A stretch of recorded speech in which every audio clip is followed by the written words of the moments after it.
In life, war. In death, peace. In life, shame. In death, atonement. The Siege of Vraks. A campaign fought over 17 grueling years, a direct result of the damned Cardinal Zafan, once a high-ranking priest of the Adeptus Ministorum, turned to a ruined soul in the clutches of chaos. In 813 M41, the planet was besieged by the Imperium of Man. After an assassination attempt on the Cardinal failed, the 88th Siege Army, raised from the line regiments of Death Corps, was sent to undertake the Siege of Vraks. 14 million guardsmen were lost during that conflict, and 8 million souls indigenous to the planet were all consumed. Whether via chaos or the war itself, not a soul remained. Who better to send for a war of attrition than the Death Corps? Even the Administratum had calculated a 12-year-long war. They were wrong, as per usual. The world was declared dead after the conflict and cordoned off from the rest of humanity, ordered by none other than the Inquisition themselves. Before the Great War, after years of pilgrimage, gathering many a bootlicker to his side, spreading his influence and being called a living saint by many a blind follower, Cardinal Zafan was starting to feel the real power his position brought upon him. He went into seclusion on the armory world of Vraks. If only the people of Vraks had the gift of foresight, they would have blasted that damned ship out the sky the minute it entered the atmosphere. Vraks, already the site of a popular imperial cult, he had the perfect staging post to raise a militia to do his bidding.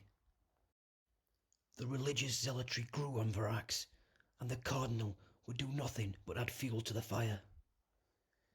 His politicking and brainwashing soon had nearly the entire military might of Vraks within his grasp.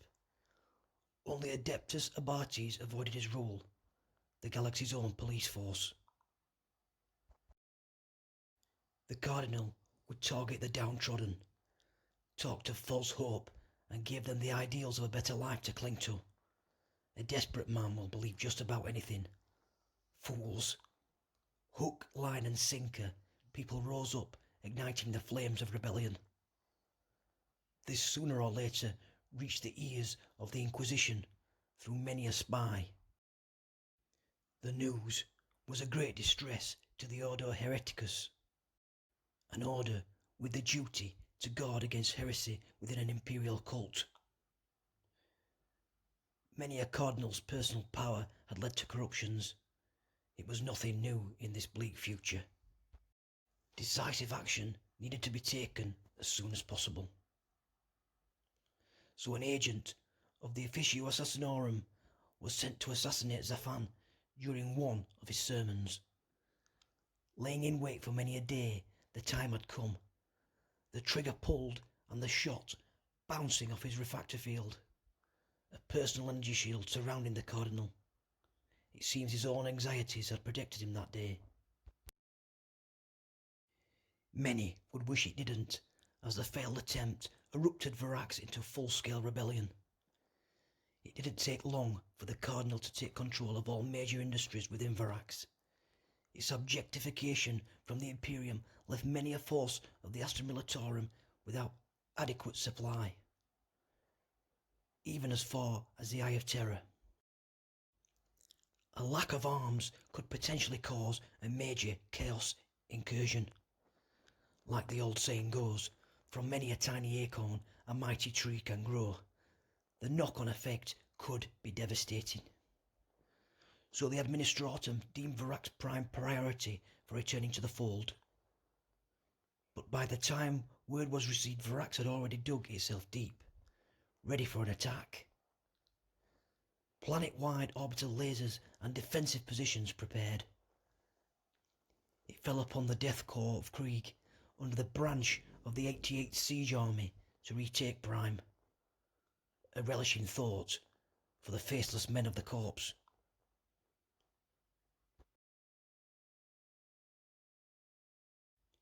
The tactics were simple.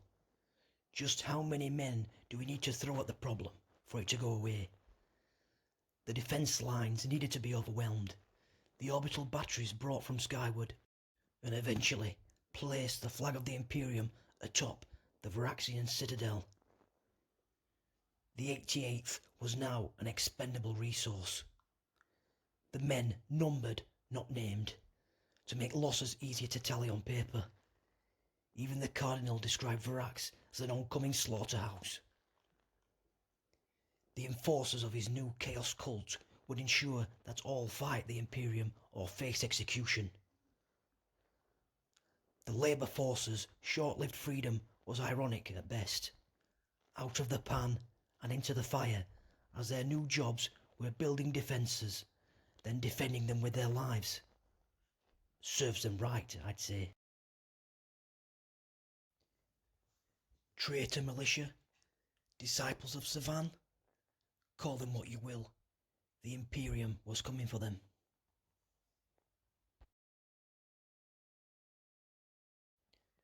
Dawn breaks on 166813 M41.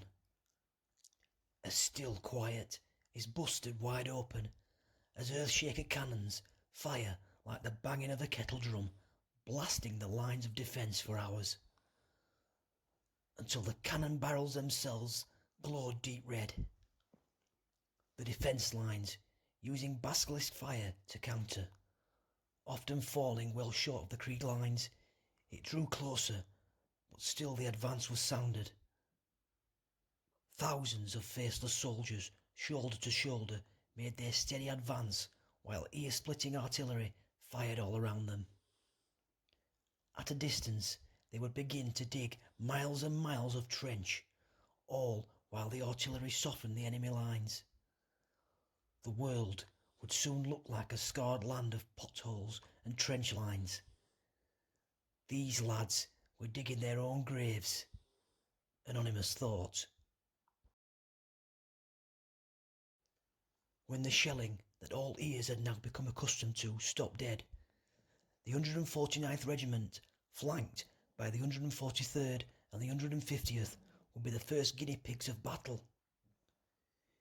They waited patiently as a deathly silence triggered thoughts of their short lives, dashing before their eyes, when the whistle blew for attack. Over the trenches they went, and over the course of 2 days 500,000 infantry attacked in waves, to their certain death.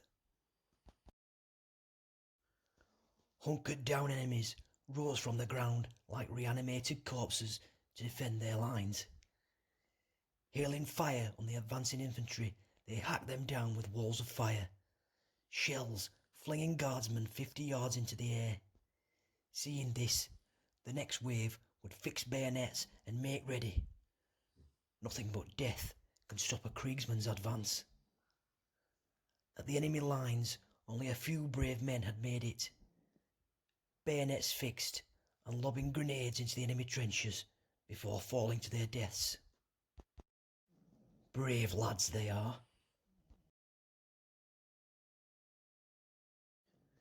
The negligible gains didn't outweigh the losses, and now war-wounded and exhausted men made their way back to the trenches to reform their lines. Eventually, the defence forces would mount a counter, trying to capitalise on the losses. Fools. These lads are Kriegsmen. Up they got, and manned their weapons. No fucker kicks a Kriegsman when he's down. The backfire halted the attack, and by nightfall, no man's land was awash with the blood and bodies of both sides.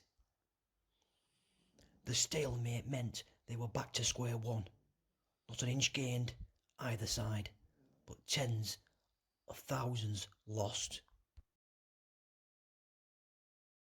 The artillery restarted. Like a song taken off pause, it was back to endless booming long into the night. This was just the first few days of 17 blasted years of attrition. Months of stalemate would have men sat staring out into the wastes of no man's land, living in terrible conditions within the trenches, waiting for the odd raiding call or patrol. Losing a few thousand men a day, even in stalemate, was commonplace, and a year of stalemate would pass before the next big offensive. The 9th and the 261st had the task of an offensive on a fort within the lines, moving quickly under the cover of the smoke-filled wastes. A breakthrough in the lines was reported to the main line from a runner taking a 2-hour-long trip to deliver the message, to the delight of the grenadiers, who worked towards the breach while the corpsmen duelled heavily in hand-to-hand combat in the trenches and tunnels under the fort. It was now time for the tanks to roll in. Massive, ground-shaking Baneblades and Lehman Russ rushed the lines. The fighting raged on in the tight spaces of the fort, nearly causing friendly fire as groups of men met in the middle. It was secured.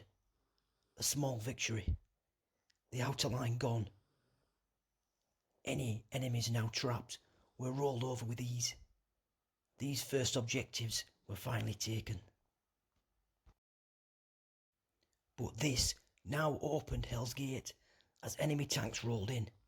Tank on tank, man on man. This was mass slaughter. The rabid enemy screaming, blades in hand, head on into the Krieg lines, biting, stabbing, taking heads, all the while being blown apart by the heavy stubber and lasgun of the Krieg. Enemy flame tanks would torch forward, charring bodies. One step forward, one step back. The great story of this war. 16 more long years would pass, and the Astartes themselves would have to join before the end. The Cardinal himself would be blown apart by lightning cast from a Nemesis Force weapon in the name of the Emperor. He was found cowering, kneeling in his own piss, crying like a baby within his palace. Some Messiah.